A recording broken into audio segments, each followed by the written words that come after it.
Hello, नमस्कार, आदाब। आप देख रहे हैं YouTube channel crime reviews Hindi. आज के मामले में मैं आपको लेके आया हूँ एक महिला को अश्लील मैसेज भेजकर ब्लैकमेलिंग करने के केस के जजमेंट के बारे में, जो इस प्रकार है। इसमें आरोपी का व्यक्ति का नाम है मदाचिरियल गोपीनाथन सुन्नी और ये निवासी है R250 आदर्श कॉलोनी NIT फरीदाबाद हरियाणा। और मूल रूप से यह रहने वाला है मदाचिरियल हाउस, PO थलवादी, तालुका कुट्टूनाड़, जिला LAP, केरल, भारत। और इसके खिलाफ मुकदमा दर्ज किया गया था भारतीय दंड संहिता की धारा 506, 507, 509 और IT अधिनियम की धारा 67 इंडियन टेक्नोलॉजी एक्ट की सेक्शन 67। आरोपी ने इस मामले में खुद को दोषी नहीं ठहराया और मुकदमा चलाने की मांग की। इस मामले में अंतिम दलीलें सुनी गई 13/8/2018 को और अंतिम इसका जो है ऑर्डर हुआ, जजमेंट हुआ है कि आरोपी को दोषी पाया गया। और इस जजमेंट की तारीख है 31/8/2018। अब इस केस के मुताबिक जो तथ्य हैं वो इस प्रकार है। आरोपी मदाचिरियल गोपीनाथन सुन्नी को इंडियन पिनल कोड की धारा 506, 507, 509 और इंडियन टेक्नोलॉजी एक्ट की 67 इस धारा के तहत आरोप का सामना करना पड़ रहा है। केस इनके ऊपर चल रहा है कि उसने अपना ईमेल ID से शिकायतकर्ता महिला को, इस महिला की पहचान गुप्त रखी गई है और गुप्त रखी जाना कानून के अनुसार आवश्यक है। शिकायतकर्ता की मार्फ अश्लील तस्वीर के साथ अश्लील और धमकी भरे ईमेल भेजे थे, जैसे दूसरे की पोर्न वीडियो ले लिया और उसमें जो है वो शिकायतकर्ता महिला का सिर्फ सिर लगा दिया और ये ऐसे मॉर्फ करके तस्वीर बना के उसको ईमेल उस महिला को भेजे गए, जिसमें शिकायतकर्ता को यानी उस महिला को धमकाया गया था कि अगर उसने उसके साथ यौन संबंध नहीं बनाए तो ये तस्वीर उसके पति को भेज दी जाएगी, यह ऐसी धमकी दी। आगे यह आरोप लगाया गया कि आरोपी ने वास्तव में उक्त विकृत अश्लील तस्वीर को एक वेबसाइट पर अपलोड किया था, जिसे सभी प्रासंगिक परिस्थितियों में आम जनता द्वारा देखा जा सकता है।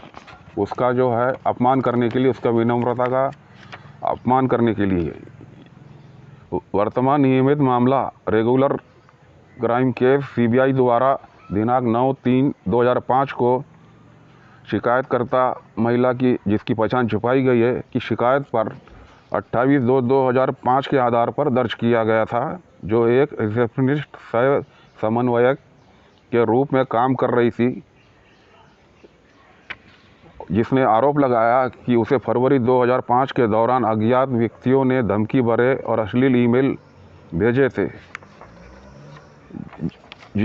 जिनके ईमेल से उन ईमेल में भेजने वाले प्रेषक ने अश्लील मार्फ तस्वीर भी संलग्न की थी, उसमें लगाई थी। शिकायतकर्ता को इंटरनेट पर कुछ अश्लील वेबसाइट पर इसे पोस्ट करने की धमकी दी थी और उसका लिंक उसे भेजा गया था। और उस साइट पर जाने पर यह पाया गया कि उक्त मार्फ तस्वीर वास्तव में इस वेबसाइट की होम पेज पर पोस्ट की गई थी और उक्त साइट को आम जनता द्वारा देखा जा सकता है। तद अनुसार उस वेबसाइट को एक पत्र लिखा गया था और उक्त विकृत तस्वीर को उस वेबसाइट से हटा दिया गया था। और वर्तमान रेगुलर केस को जांच के लिए पंजीकृत किया, रजिस्टर किया। जांच से पता चला कि शिकायतकर्ता को 14/2/2005 से 24/2/2005 तक कुल 8 ईमेल प्राप्त हुए थे। एक ईमेल ID को छोड़कर बाकी सभी में प्रेषक यानी आरोपी का जो है IP पता पाया गया। यह पाया गया कि ये जिस कंपनी से काम करता था वहाँ से जो है ये ईमेल भेजे गए थे, जो इस बात की पुष्टि करते हैं कि उक्त ब्रीफकेस फोल्डर में विभिन्न फाइलें मिली, जिसमें एक फाइल भी शामिल थी जो शिकायतकर्ता की उसी स्मार्टफोन तस्वीर की थी जिसे उसे भेजा गया था और वेबसाइट पर भी अपलोड किया गया था। इनबॉक्स आरोपी के असली ईमेल में शिकायतकर्ता का ईमेल 29/6/2004 का था, जिसमें उसने अपनी 2 तस्वीरें भेजी थी। अन्य अश्लील सामग्री और ईमेल आरोपी द्वारा बताए गए पासवर्ड के जरिए आरोपी के ईमेल खाते में पाए गए, इसलिए आरोपी पर वर्तमान मामले में मामला दर्ज किया गया है। जब्त सीपीओ को CFSL को जांच के लिए भेज दिया गया था और इसकी रिपोर्ट प्राप्त हुई थी कि इसमें कोई छेड़छाड़ नहीं की गई थी। इंटरनेट तक पहुंचने में ये सक्षम थी और अस्थायी इंटरनेट फाइलों फोल्डर में आपत्तिजनक कीवर्ड शामिल थे। विवेचना पूर्ण होने पर दिनांक 29/6/2005 को न्यायालय में आरोप पत्र दाखिल किया गया। न्यायालय द्वारा अपराधों का संज्ञान लिया गया और आरोपी को तलब किया गया।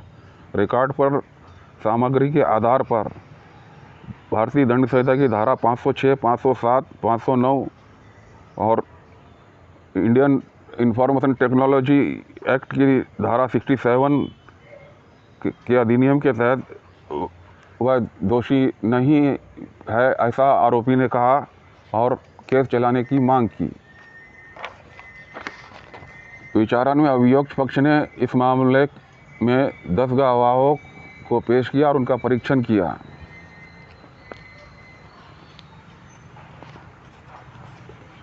शिकायतकर्ता महिला, जिसकी पहचान छुपाई गई है, वर्तमान मामले में शिकायतकर्ता है, जिन्होंने बयान दिया कि वर्ष 2005 में वह आरोपी के साथ एक कंपनी में काम कर रही थी और उसने अपनी वेबसाइट पर अश्लील ईमेल प्राप्त करने के बारे में बयान दिया और उनकी सामग्री सुनाई, जो इसमें धमकी दी गई थी और जवाब देने के लिए कहा गया था कि उसकी अश्लील तस्वीर उसके पति को भेज दी जाएगी और अश्लील साइटों में प्रकाशित की जाएगी और बकवास के इंटरनेट पर अपलोड की जाएगी अगर उसने आरोपी के साथ यौन संबंध नहीं बनाए तो। उसने ये सब बातें अपनी शिकायत जो है साबित कर दी और वेबसाइट के होम पेज का प्रिंट आउट भी संलग्न किया उसकी प्रति के साथ और ईमेल संदेशों का प्रिंट आउट भी सौंपा, जिन्हें CBI ने जब्ती ज्ञापन पूर्व प्राप्त किया। इन सभी ईमेल सामग्री के बारे में बताया गया कोर्ट को। अदालत को यह ब्यौरा देने की ज़रूरत नहीं है कि मार्फ तस्वीर कब बनाई गई या कब अपलोड की गई या भेजी गई। तथ्य यह है कि ईमेल का उपयोग धमकी और अश्लील सामग्री भेजने के लिए किया गया था और यह तथ्य कि ईमेल खातों में आपत्तिजनक सामग्री पाई गई थी जिसका मालिक केवल आरोपी था, आगे कुछ भी महत्वपूर्ण नहीं है। हालांकि स्पष्ट रूप से कहा गया कि तस्वीर का उपयोग करके अपलोड किया गया, यहाँ तक कि अगर उक्त IP का पता नहीं पाया जा सकता है या नहीं पाया जा सकता है तो यह अभियोजन पक्ष के लिए घातक नहीं होगा, अभियुक्त पक्ष का केस इसमें कमज़ोर नहीं होगा, क्योंकि यह साबित कर दिया गया है कि उक्त ईमेल खाता केवल आरोपी का है। इस तथ्य के बावजूद कि आरोपी द्वारा किस कंप्यूटर सिस्टम का उपयोग किया गया था या किस IP पते से किस स्थान से, इस तथ्य को नकारने के लिए पर्याप्त नहीं होगा। यानी कि कहाँ से भेजा गया कि ये इसकी सच्चाई को नकारने के लिए पर्याप्त नहीं होगा कि ईमेल उसके द्वारा अपने पासवर्ड का उपयोग करके किसी भी कंप्यूटर सिस्टम से कहीं से और किसी भी IP पते से भेजे जा सकते हैं, भले ही CD जैसा कि CFSL द्वारा CBI को दी गई थी, जो बाद में अदालत में टूटी हुई पाई गई थी।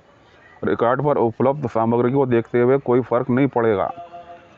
एक आपराधिक मामले में उचित संदेह से परे अभियुक्त के अपराध को स्थापित करने के लिए अभियोजन पक्ष पर जिम्मेदारी है और इस जिम्मेदारी को अभियोजन पक्ष द्वारा अनिवार्य रूप से साबित करना है और इसे अभियुक्त पर इसकी जिम्मेदारी नहीं डाली जा सकती।